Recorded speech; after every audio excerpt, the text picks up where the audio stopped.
उद्या बसायचं घट म्हणलं की रातीच ठेवलंय भगरीचं पीठ म्हणून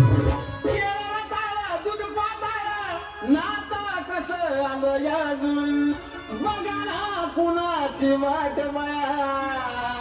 जावा जावा बसल्या मी धैर्य ताकावरी ताव मारला का माझ्या बायकोला उपास झाला